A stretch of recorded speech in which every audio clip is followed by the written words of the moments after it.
What if I told you that in 1987, in the heart of Brazil, a strange blue glow enchanted a city? Children played with it, neighbors marveled at it, but that glow was not magic.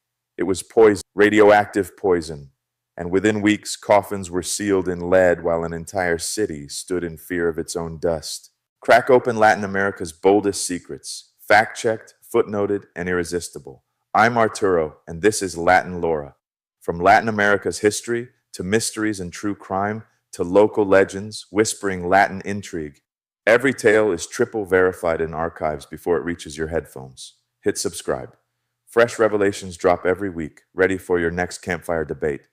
Tuesday, September 13th, 1987, Goiânia, Brazil, a city deep in the country's interior, beating to the stubborn rhythm of markets, buses, and a sun that bleaches the streets pale. In the shell of the abandoned Instituto Goiano de Radioterapia, a single machine sat gathering dust, a teletherapy head once used to treat cancer. Its cobalt-60 source was gone, but inside the heavy steel casing remained a capsule the size of a fist, holding less than 100 grams of cesium-137 chloride. That tiny load carried enough radioactivity to kill within days. 50.9 terabecquerels of it, sealed behind just a millimeter of metal, stamped with the trefoil warning symbol. But the building's doors were unsecured. There were no guards, no chains, and for two scavengers, Roberto dos Santos Alves and Wagner Mota Pereira, it looked like scrap metal, valuable, heavy, worth the push of a wheelbarrow through the streets. That night, both men vomited. Wagner's hand swelled where he'd gripped the aperture, the burn a perfect circle matching the machine's opening.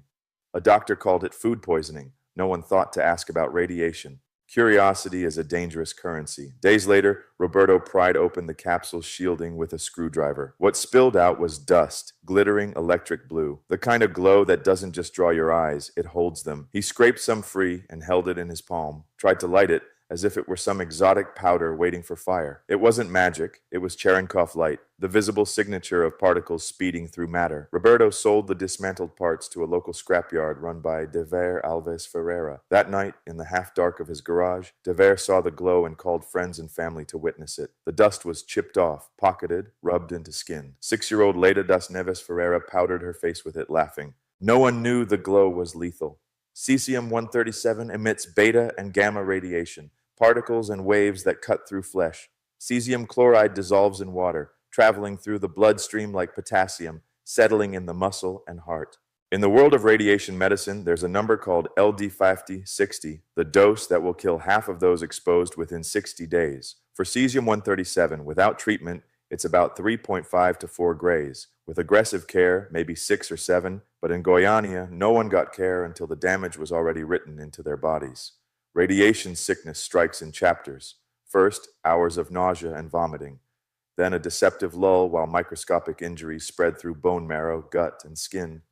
Days later, the second act, hair falling in clumps, mouth ulcers, blisters, deep infections. Platelets drop, bleeding begins, and white blood cells vanish.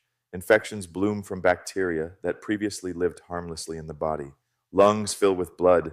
Death follows in weeks. For 4 people, that's exactly how it ended. Maria Gabriela Ferreira, 38, who suspected the powder was dangerous and carried the capsule to the health office, died from marrow collapse and multi-organ failure. Leda das Neves Ferreira, 6, who played with the dust, died in a Rio hospital, buried in a coffin lined with lead and sealed in concrete while neighbors rioted at the cemetery gates in fear of her body. Israel Baptista dos Santos, 22, and Admilson Alves de Souza, 18, scrapyard workers, died from infection and hemorrhage after their bodies stopped making blood.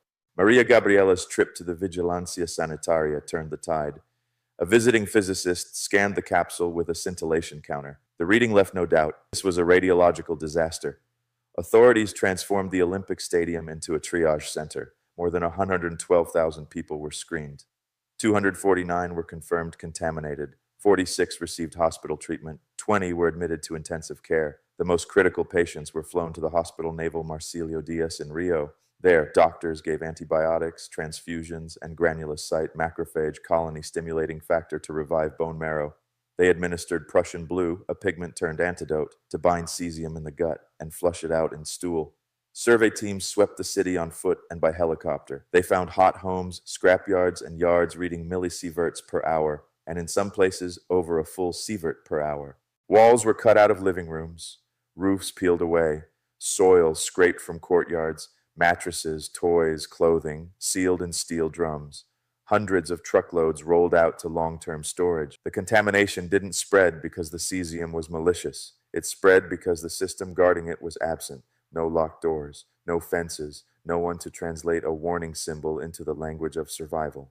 The Goiânia incident taught the world that even a fistful of cesium-137 can contaminate a city, kill outright, disable dozens, and send ripples of fear through a population for decades. It proved that radiation safety cannot rest on written warnings or symbols alone. No country has universal literacy or perfect symbol recognition. Cesium-137's half-life is 30 years, long enough that waste from nuclear power and weapons production must be stored and guarded for hundreds, even thousands of years. Across the globe, public health officials face the same challenge: how to keep today's waste isolated from tomorrow's hands for 100,000 years or more. Brazil built the Lei das Neves Ferreira Foundation to care for survivors. Laws changed. Protocols for securing orphan sources were rewritten. But the essential truth is more complicated to legislate. Radioactive sources are abandoned by people, not by themselves.